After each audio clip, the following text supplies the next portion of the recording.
we're talking about those chemicals involved in the biological processes, the area of chemistry that we've referred to as biochemistry.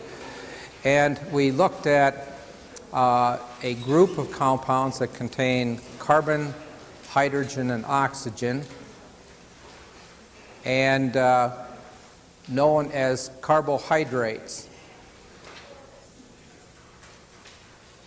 And we had then looked at these compounds in terms of what we call monosaccharides, disaccharides, polysaccharides.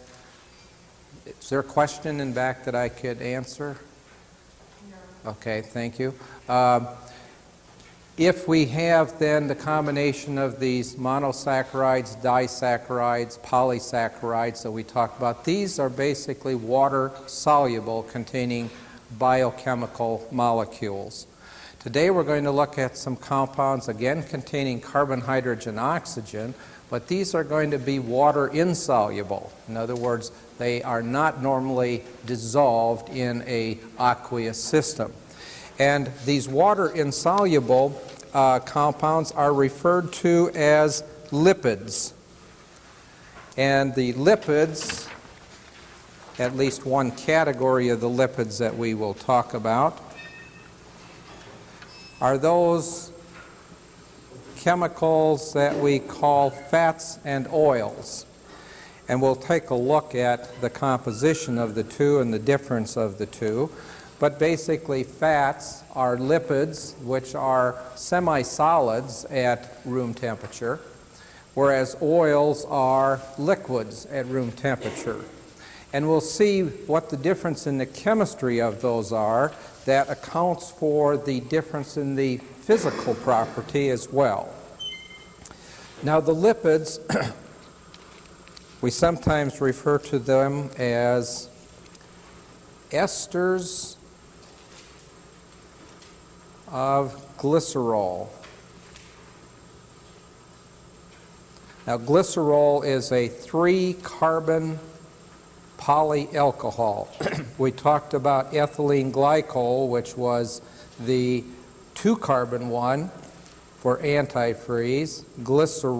Glycerol is a 3-hydroxide carbon alcohol, polyalcohol. And it is then the esterification, which when we talked about esters previously, we said the reaction of an alcohol group with an organic acid group and the subsequent loss of a water, we form an ester bond. And so we're going to form esters then on these 3 alcohols that will make then these lipids. Now, the acids that are used in the formation then of the lipids are referred to as fatty acids. And these fatty acids then get their name primarily from the fact that these are organic acids that appear in the fats and oils, fats of animals and oils of plants. And this R group, in most cases, is fairly large. We're talking about large organic acids. But again, notice here's our typical organic acid group, functional group, and our alcohol functional group. And this is where we're going to then hook together to form the ester. These R's, as I said, are typically in the range of 15 carbons to maybe 20 carbons in length, and of course with the corresponding number of hydrogens. So fatty acids are very large organic acids. When we pull these molecules of water out then, so we're going to pull these out, dehydrate, we're going to hook this oxygen here to the carbon on the glycerol. We form then this compound over here, that's the lipid, and that's referred to now as the triglyceride or the lipid. This is water insoluble. Because if we look at the structure, we see that this side of the molecule now, giant molecule, is basically a hydrocarbon, which would be nonpolar, and the R groups are all great big hydrocarbon groups, and so basically these are nonpolar molecules. And as we know, nonpolar molecules do not dissolve in water very readily, and so these are water insoluble. Now, the difference between the fats and the oils comes from the type of fatty acid that they are produced from. We have what we call the saturated fatty acids. This is a term that we hear a lot about in dietary things. We talk about polyunsaturated fats and saturated fats, saturated oils, polyunsaturated oils, relative to diet. These are some terms that we hear. Well, this goes back to this group right up here, the fats and oils. If, in fact, the fatty acids that are used are of what we call saturated. Now, saturated means that they don't have any carbon-carbon double bonds. All the bonds, all the carbon-carbon bonds are single carbon-carbon bonds. All right? Whereas an unsaturated fatty acid is one that has at least one carbon-carbon double bond in it, and sometimes 2 or 3 carbon-carbon double bonds in it. And these then are the unsaturated. So if the glycerol has combined with the saturated fatty acids, we're going to get a semi-solid material which we refer to as the fat. Or if they combine with the unsaturated, we're going to produce the group of lipids that are called the oils. Now, from a dietary standpoint, we hear that including in our diet more unsaturated fatty acids is more healthy for us. Because of the carbon-carbon double bonds, the digestion process, the breakdown process, is easier than it is for the saturated fatty acids. And the saturated fatty acids, because they're not as easily broken down, do lead to another category of lipids, which a specific one that we call a cholesterol. And of course, cholesterol levels in the body are of concern in terms of heart attack, hardening of the arteries, things like this. So the unsaturated fatty acids, the unsaturated triglycerides, I guess we really should say, because this is the form that we're really eating them, then are more beneficial than the saturated from the standpoint of health factor. Now, this is a table that gives us the chemical formula for several of these, and the two that were on that other list were the palmitic and the stearic acid. These are saturated. Notice that there are no carbon-carbon double bonds shown, but notice how large these are. This is a 16 carbon, and stearic acid is a 18 carbon organic acid. So these are fairly large organic acid molecules. Now, in the unsaturated fatty acids, we have the oleic. Here's a carbon-carbon double bond. We have the linoleic. We have 2 carbon-carbon double bonds. And we have the linolenic, which has 3 carbon-carbon double bonds. Now, keep in mind that there are 3 of these fatty acids in each triglyceride unit. So if our triglyceride had 3 of these attached, it would mean that we had a total of 9 carbon-carbon double bonds, which then should produce a triglyceride, which should be more easily digested and broken down into smaller units than if we were dealing with something that had all 3 stearic acid groups attached. So the primary difference between fats and oils is the type of fatty acid involved in the triglyceride. This just gives a little breakdown of the differences in some types of food. And if we draw a line right here, for instance, to the left of that line are the saturated fats. To the right of the line are the unsaturated.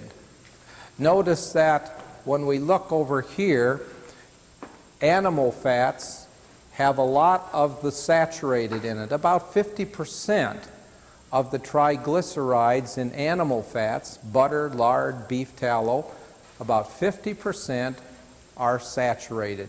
Now they do have unsaturated as well. We see that there's some oleic acid, a fair amount of oleic acid, even in the animal fats. That contains that one carbon-carbon double bond. But that's not a lot of unsaturation. But then look at the difference when we go down here to the vegetable oils. In contrast, we see very little of the saturated fats. About the only one is the cottonseed, which has a fair amount of the palmitic. But other than that, we see about 10% saturated triglycerides. But look at over here, we see a whole lot, a very high percent of unsaturated. And so this is why that it's suggested, like to, if you're going to deep fry foods, that you deep fry them not in something that contains animal fat, but that you deep fry them in something that contains vegetable oil. Because you're going to get these coated on the food, not these. And so again, from the health standpoint, they should be more beneficial. Now, another type of lipid is called a phospholipid. And the key difference here, notice, is still an ester of glycerol. So we still have the 3 carbon. We have 2 fatty acids, and of course these could be then both saturated and unsaturated fatty acids. And now the key difference is down here we have a phosphate group that is attached. PO4, essentially phosphate group that's in here. This R can be a hydrocarbon, so this can actually be, again, a fairly large molecule, but it's this phosphate group that forms the ester, and this is referred to then as a phospholipid. Again, this is a water-insoluble material. Now, the phospholipids are important because they have then now a nonpolar characteristic, but they also have a polar end, this end over here. So this unit, this phospholipid, has both a nonpolar and a polar end to it. And because of that, then they make up the cell structure then of the tissue. And so here, each of these represents, each one of these little things here is a phospholipid. The 2 long strands here are the fatty acids, and this here represents the phosphate part of the phospholipid. So the nonpolar groups attract each other. And so the 2 little lipids are sticking like that, phospholipids sticking like this, attracted to each other. And then the polar side is the surface of the cell wall. And of course the polar side is the side that's going to be in contact with the cell solutions, which of course are going to be aqueous in nature. So we then have this characteristic structure of the phospholipids building up then the overall cell wall. Then of course we have sticking in here various proteins, as it's shown, which have certain properties to carry certain materials through that cell wall so that we can transport things in and out of the tissue. But the phospholipid is the actual structural part of the cell tissue. Again, the key difference is that one fatty acid was replaced with that phosphate group, making then a polar end here, and of course the other 2 fatty acid groups, which are the nonpolar.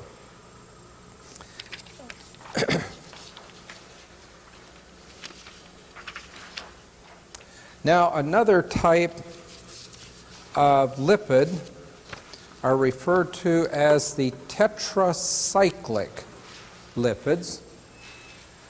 Tetra, of course, would mean 4 cycles. Again, as I mentioned previously, don't worry about trying to draw any of these. These are all in the text as far as drawing.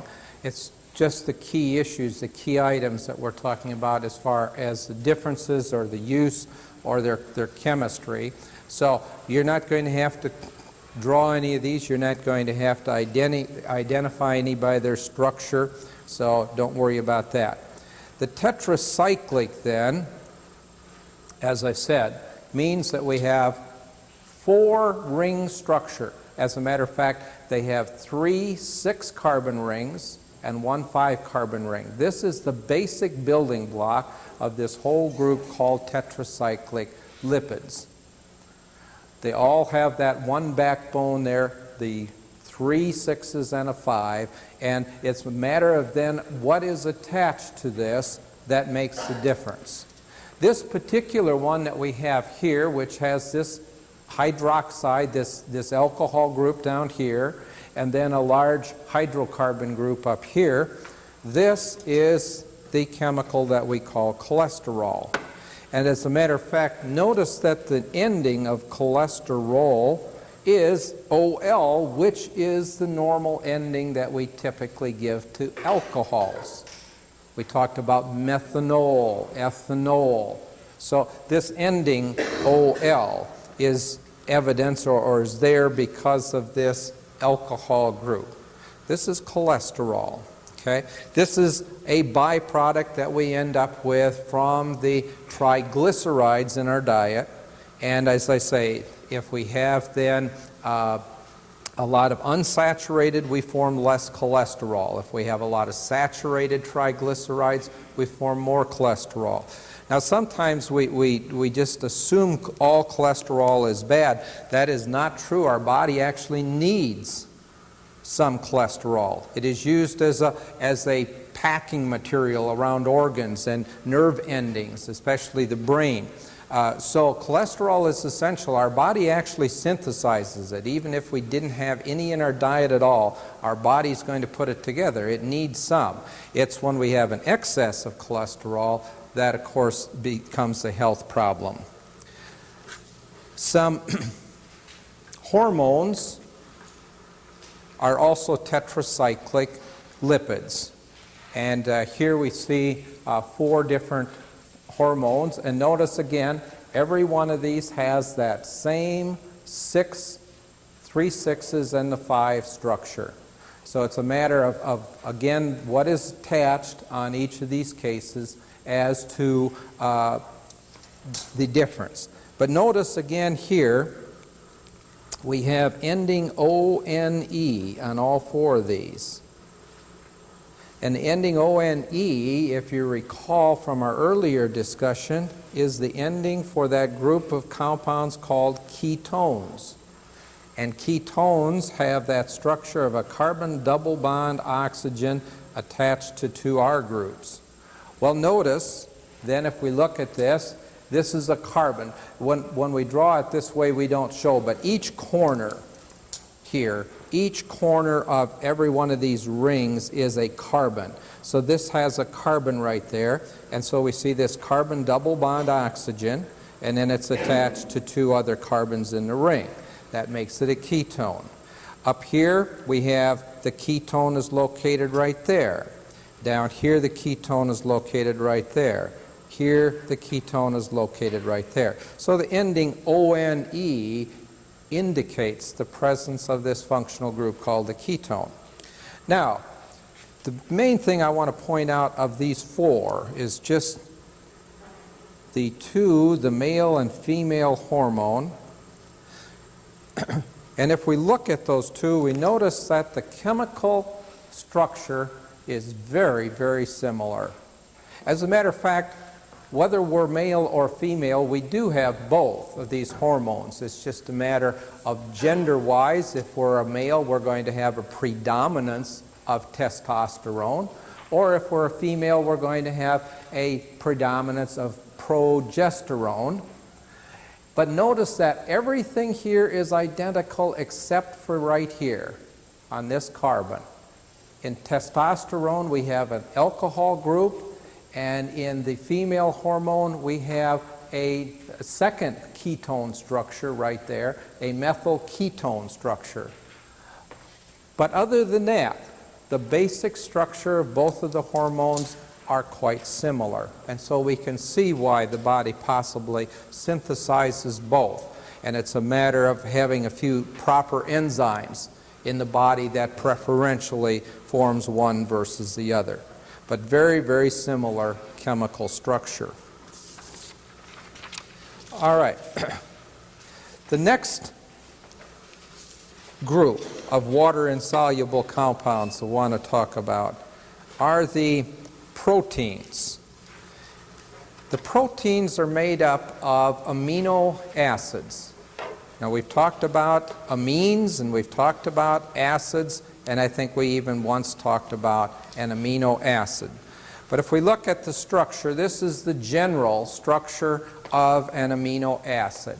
We have the amine group, the NH, that's a base. So I've colored it blue there. We have a hydrocarbon, we have a carbon attached to some R group, and then we have an organic acid group.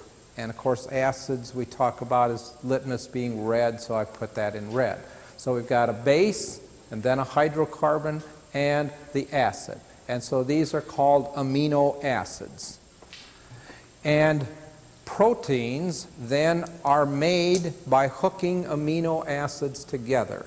And like we did in the triglycerides, it's a process like esterification. What we're going to do here is we're going to reach in right here and we're going to lasso out a molecule of water. And we'll do that with an enzyme in the body. And we'll put this together. And we're going to pull that water out.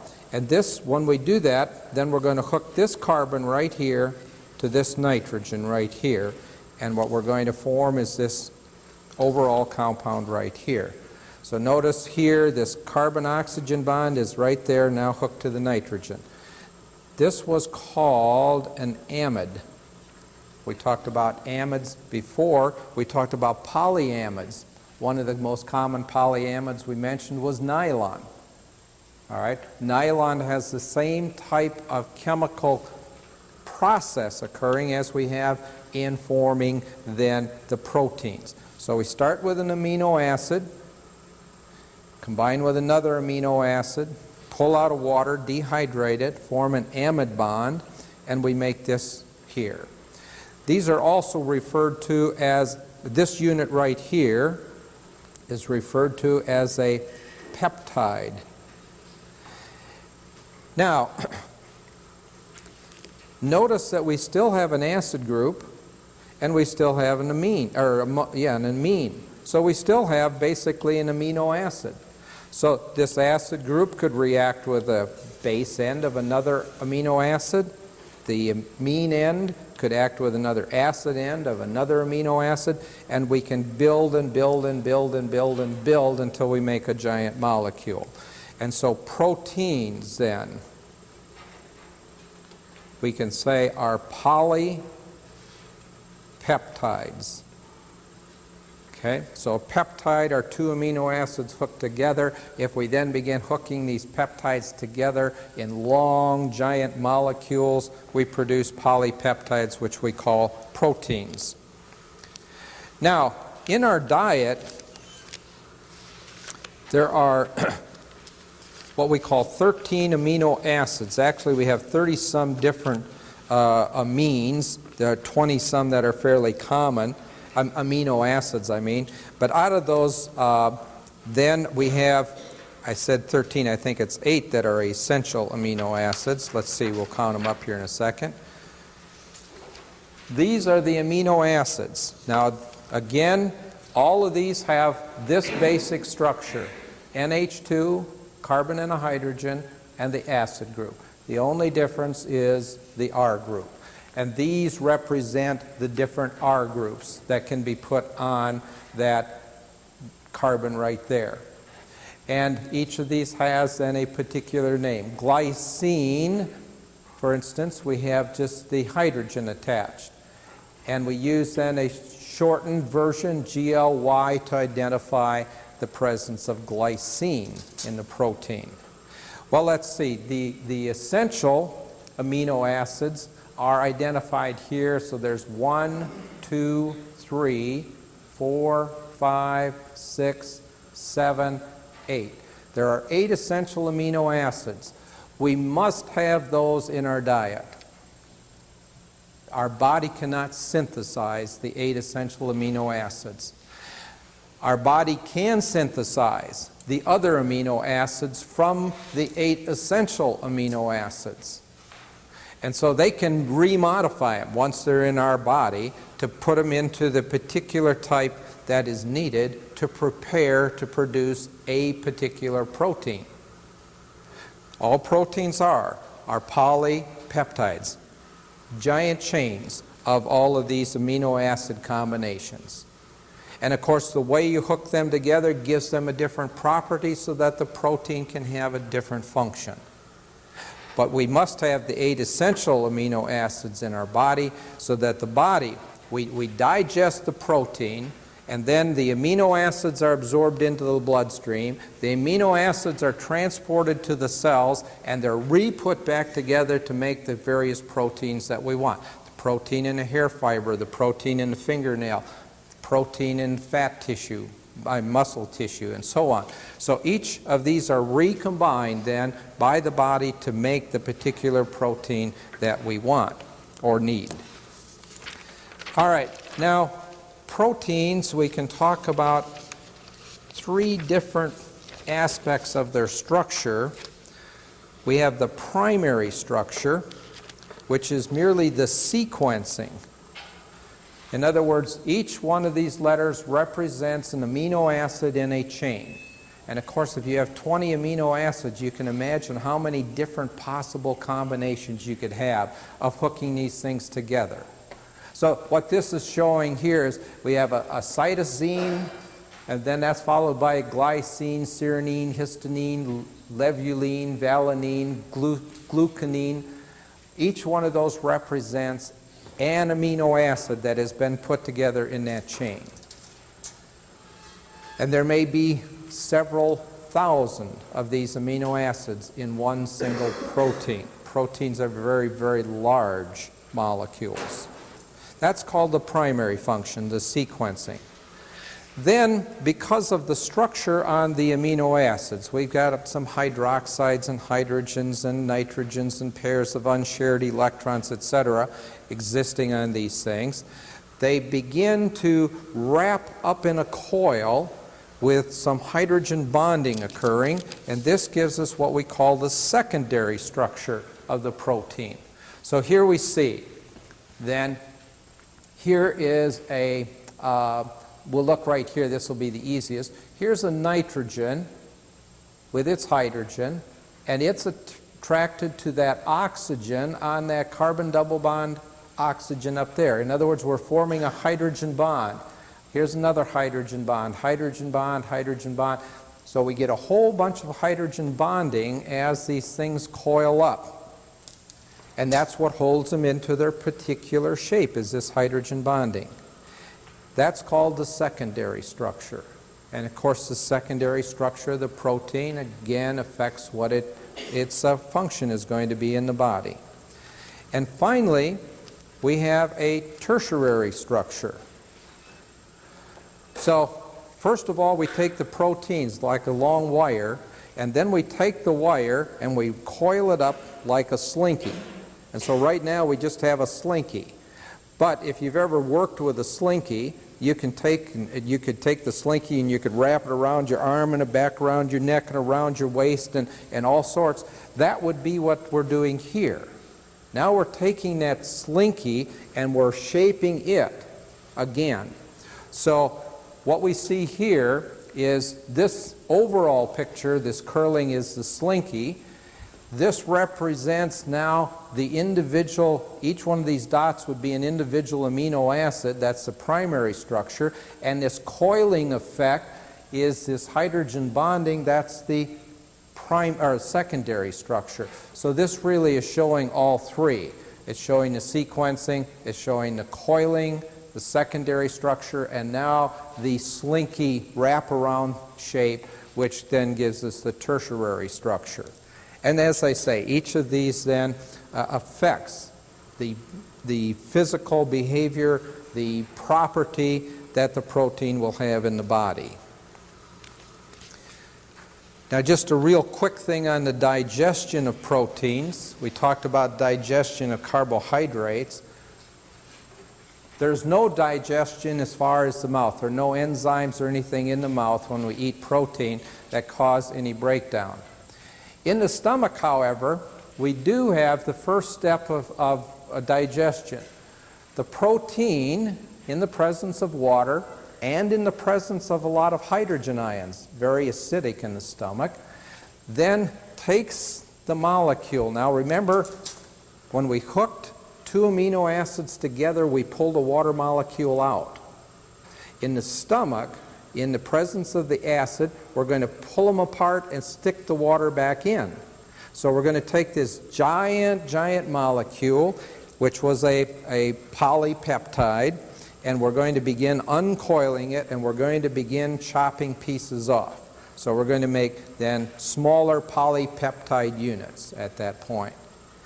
It then passes into the small intestine, where now we run into an enzyme called aminopeptide diases. Actually, there are a whole bunch of them in our body because there's a whole bunch of different polypeptides.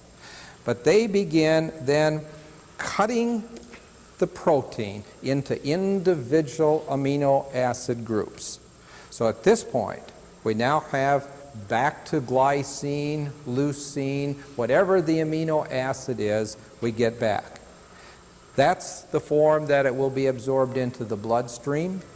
That's the form it will be transported throughout the body and finally put back together wherever we need it to form muscle tissue, as I say, hair, fingernails, whatever it is protein-wise that is going to be rebuilt. Okay? Now, if we have more protein in our diet than can be converted as it passes through the small intestine, in the large intestine it goes through a process called deep carboxylation. That has to do with this end of the molecule. We had this carbon, and then we had the carbon double bond. We had this, the acid, called the carboxylic acid group, from, as we mentioned before. So in the large intestine, that acid group is chopped off. And when that acid group is chopped off, we're back to basically an amine. And those amines turn out to be toxic. They're soluble in the bloodstream, they're dissolved into the bloodstream, and transported to the liver, and in the liver they're detoxified and excreted in the urine. So we actually produce poison in the large intestine, let the poison get into the bloodstream, let the liver detoxify it and expel it. So eating a lot of excess protein in our diet can cause some additional wear and tear on the liver, on the large intestine, because of this process that has to go on. Now, one of these products, or a couple of these products, are called ptomaines. That's the name of these amines, and they're the poisons that we associate with food poisoning. If protein-containing food sets out, it can undergo then air oxidation, which forms the ptomaines, and if one eats the spoiled food, you can get ptomaine poisoning, because now the poison is not going to be in the large intestine and put into the bloodstream that goes to the liver. It's going to be put into the bloodstream that goes to the rest of the body, and so essentially you're ingesting then a toxic poison when you eat decayed foods. Okay? The last group of the chemicals then that we're going to talk about are those that are called the nucleic acids. And the nucleic acids are again polymers, giant molecules made up of subunits. And the subunit is called a nucleotide. If I can remember how to spell nucleotide. Okay. And so we're going to put a nucleotide and hook it to another nucleotide, to a nucleotide, to a nucleotide, and make a giant strand of these. And each nucleotide consists of 3 parts. This is one nucleotide right here. It consists of a sugar. And there are two, as a matter of fact, it exists of a pentose sugar, which means a 5-carbon sugar. And we had only two 5-carbon sugars, ribose and deoxyribose. So if the sugar that is included is ribose, then we're going to have a nucleotide which is going to produce RNA. If we have deoxyribose sugar, we're going to form then DNA, nucleic acid. So this particular one here is the deoxyribose. And I knew that from right here because in the regular ribose, there's an OH group there and there. Consists of this here, which is called a heterocyclic. Hetero, of course, means that within the ring structure is a non-carbon, and we see here there are quite a few, a heterocyclic base. Or also, these are amines, heterocyclic bases. And this group right over here, which is the phosphate group. Now, depending upon what heterocyclic base is included, that's how we name the nucleotides. There are only basically 4 heterocyclic amines that are typically used in RNA and DNA. And these 4 are thymine, adenine, cytosine, and guanine. Each of these now only shows the base. These are the 4 bases: thymine, adenine, cytosine, and guanine. Notice the ending INE, and that's the same ending that we have for the organic group of compounds called amines. These are organic amines. Okay? And those 4 are the basic 4 that are in the peptide, or not the peptide, excuse me, the nucleotide group. These 4 different ones. So we call this one, we just abbreviate it. If we have a nucleotide that has thymine in it, it's just called a T, an A, a C, or a G. Those are the letters that we use to show the nucleotide that we're using. Now, these nucleotides then can be put together in chains. So again, we have a primary structure. This would be then thymine, cytosine, guanine, cytosine, cytosine, cytosine, adenine. That's a primary structure. But in RNA and DNA, we have a difference between that and protein. A protein is a single strand of amino acids. Nucleic acids are a dual strand of nucleotides. So each nucleotide in the one strand must correspond to a nucleotide in the other. And it turns out, if we look at their structure, thymine can hydrogen bond to adenine.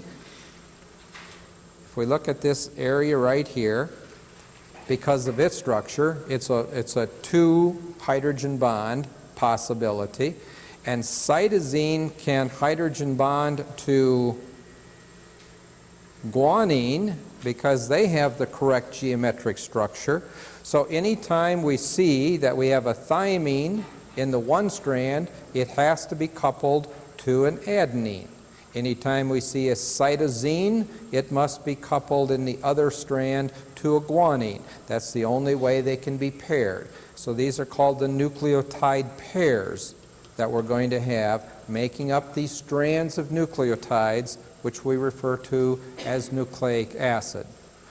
So actually the principal or the primary structure is really not just sequencing of one row, but the sequencing of what we call base pairs. So the sequencing of base pairs is referred to as the primary structure for the nucleic acids. So the difference in the sugar will give you either RNA or DNA, and the difference in the bases then give you the different types of nucleotides that you have. All right?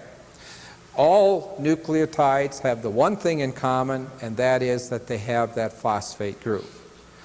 So you notice that this says to the polynucleotide chain. In other words, this is just the one base in one unit.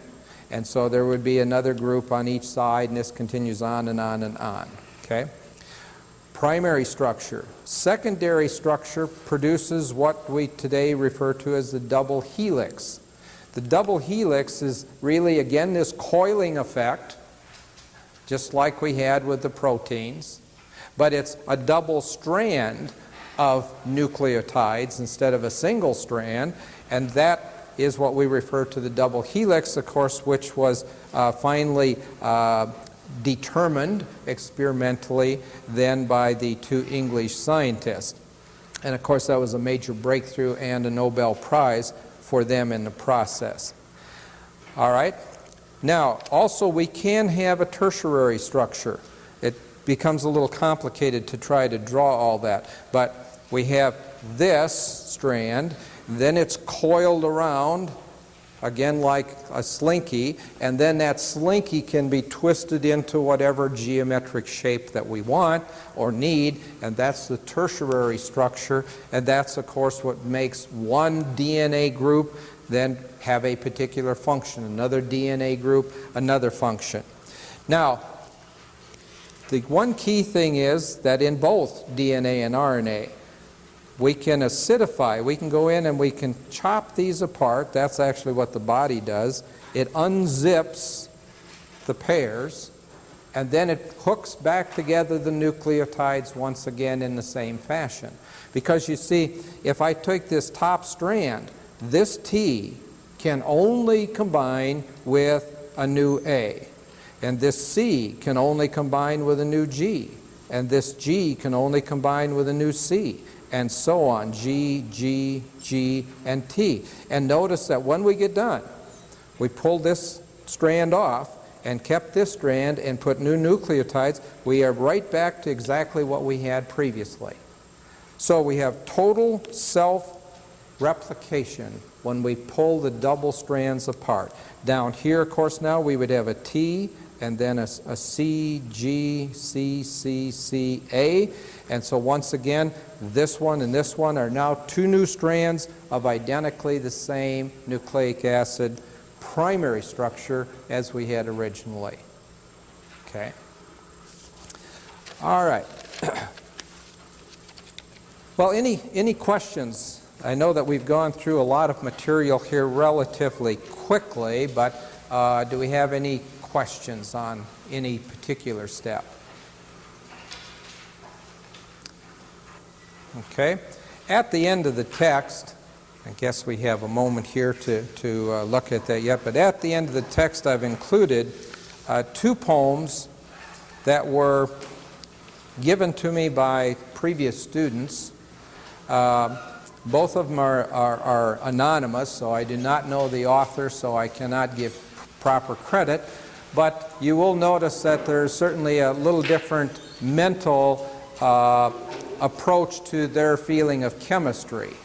This first one was the student of chemistry, and quickly, chemistry, that's my bag, if only the teachers weren't such a drag. We learn a lot about sodium and chlorine. It would be nice if the teachers weren't boring. The textbooks are nice, but not always right. Follow them closely, and oh, what a fright. Read the directions to see what you ought before you start, have your grade bought.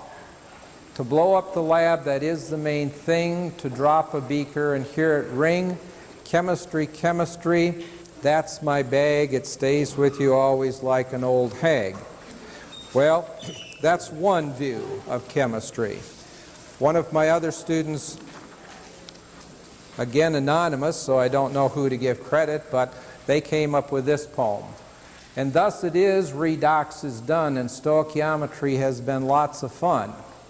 We found reaction rates to be concentrated related, and equilibrium systems can shift, Le Chatelier stated. We found pressure and volume to be inversely related, while carbon and hydrogen were covalently mated. And we have found that bonds can bend, but as always, good things must end, and so we have come to the end of our chemistry course.